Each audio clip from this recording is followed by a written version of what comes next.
Hello दोस्तों, आज के वीडियो में मैं आपको बताने वाला हूं कि पेडिस्टल कास्ट करते समय किन बातों का ध्यान रखना चाहिए या किन चीज़ों की सावधानी रखना चाहिए। यदि आप एक सिविल इंजीनियर हो, साइट सुपरवाइज़र हो या फ्रेशर हो तो आपको यह पता होना चाहिए कि पेडिस्टल कास्ट करते समय आपको किन किन चीज़ों का ध्यान रखना है। जैसे कि आपको दिख रहा हुआ है यहाँ पर मेरा फाउंडेशन का काम पूरा हो चुका है, उसके बाद मेरा पेडिस्टल का काम यहाँ पर चल रहा है। तो आपको दिख रहा होगा कि मेरे सारे पेडिस्टल का जो टॉप लेवल है वो है एक लेवल में है। तो फ्रेंड, इसके लिए आपको क्या करना है कि ऑटो लेवल की सहायता से सारे कॉलम पर आपको लेवल, जैसे कि आपका प्लंथ बीम का टॉप नेचुरल ग्राउंड लेवल पर ही मान लो, तो इसके हिसाब से आपको 3 या 4 फुट ऊपर निशान लगा लेना है। और उसके हिसाब से जब आप पेडिस्टल कास्ट करें तो आपको उस, जैसे कि 3 फुट नीचे जाना है तो आपको 3 फुट नीचे जाकर ही उसको भरना है। तो इस तरीके से आपको दिख रहा होगा कि पेडिस्टल कास्ट करते समय जो मेरा प्लंथ बीम है उसका जो बॉटम लेवल है और मेरा जो पेडिस्टल है उसका टॉप लेवल है वह एक लेवल में होना चाहिए। इससे क्या रहेगा फ्रेंड्स कि यदि मेरा लेवल पेडिस्टल का ऊंचा हो जाता है तो मेरा सरिया भी ऊपर उठेगा और उसको मेरे को जब कटवाएंगे तो उसमें एक्स्ट्रा कॉस्ट बढ़ जाएगी। तो इसलिए आपको ध्यान रखना है, यदि आप एक साइट सुपरवाइज़र हो या सिविल इंजीनियर हो, कि आपको सारे पेडिस्टल एक लेवल में ही भरना है अकॉर्डिंग टू ड्राइंग।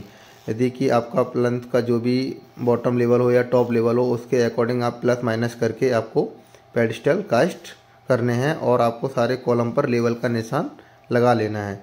तो फ्रेंड, आपको इस चीज़ का आपको ध्यान रखना है। इसके बाद करना है आपको M20 ग्रेड का कंक्रीट ही यूज करना है इसमें।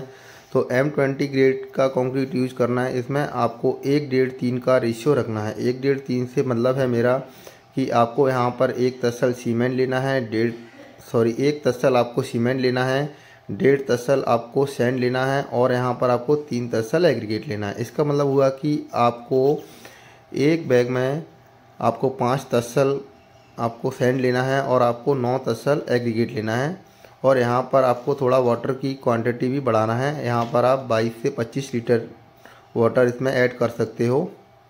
और फ्रेंड्स, इस आपको जो कंक्रीट तैयार कर रहे हो उसको मिक्सचर मशीन से आपको प्रॉपर मिक्सिंग करनी है।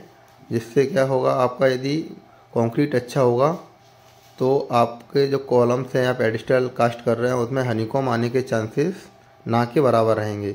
और आपको पेडिस्टल कास्ट करते समय इस चीज़ का भी ध्यान रखना है, आपको बायोवेटर का भी प्रॉपर यूज करना है जिससे कि इसके सारे वॉइड्स निकल जाएं और इसमें हनीकॉम आने के चांसेस ना रहें।